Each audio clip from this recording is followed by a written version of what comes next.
So it's probably no surprise for any long-time viewers that my favourite gold coin is the gold sovereign.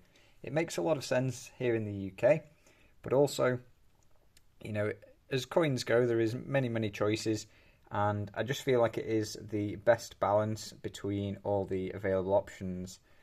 So here we have two new ones today, new to me. We have two Young Victoria sovereigns, which are probably my favourite of the sovereigns, and these were best value Young Victorias.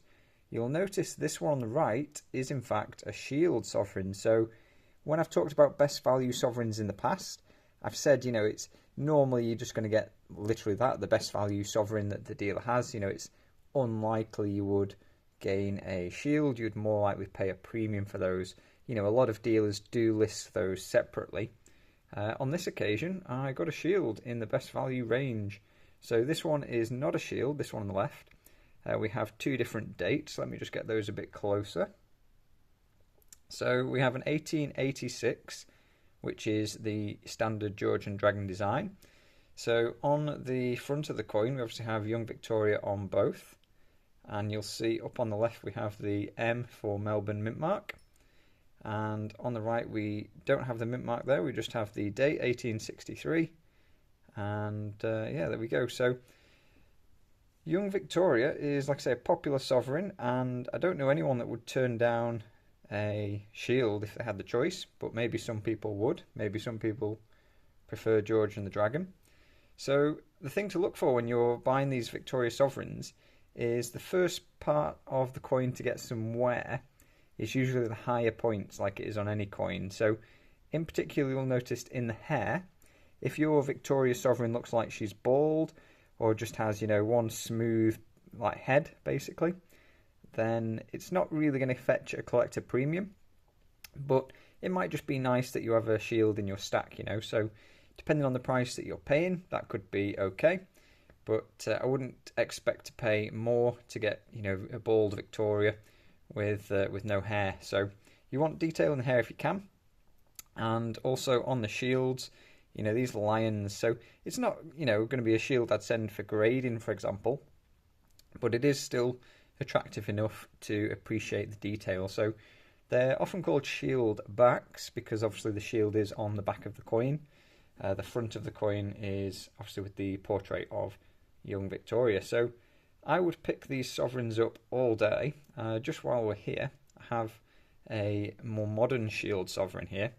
It isn't a proof, it is just looking very shiny in the light here. There we go, it looks more like a bullion one now. But yeah, when you have it there, it almost looks like a proof.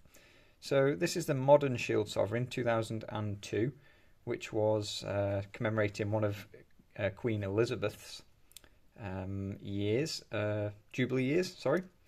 So here we have, is that the fourth portrait perhaps?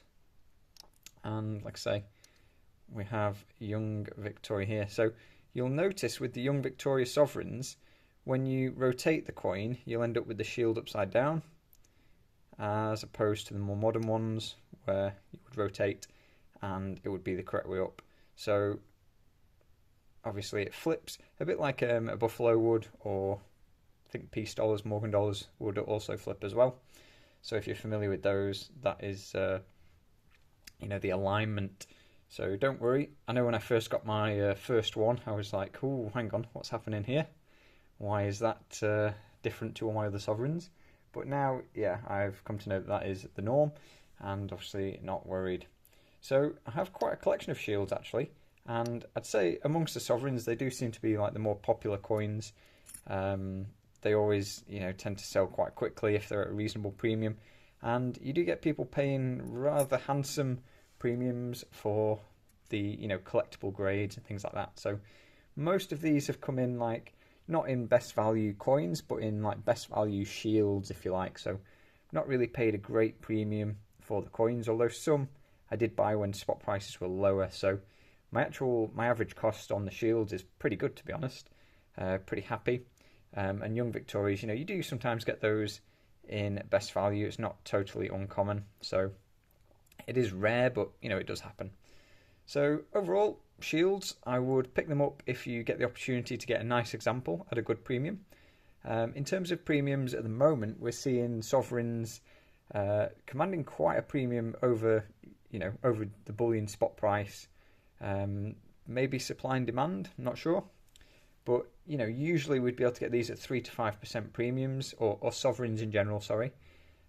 Usually paying a bit more for shields. But at the moment, like I say, I've really not seen any very, very good value sovereigns, apart from actually these two that I picked up. It's been a bit thin on the ground, so I have bought some more shields, which are coming, and will be on a video soon. And I also bought some more shields, which will be on another video coming, but I have got quite a few 1 ounce coins and different pieces like that recently, just to get low premium gold. And so although I do prefer the sovereigns, have picked up a few more 1 ounces recently, so you'll see those on the channel soon. And those are the shield sovereigns. So let me know your thoughts, and have you got any? Are you planning to pick any up? I'll talk to you soon.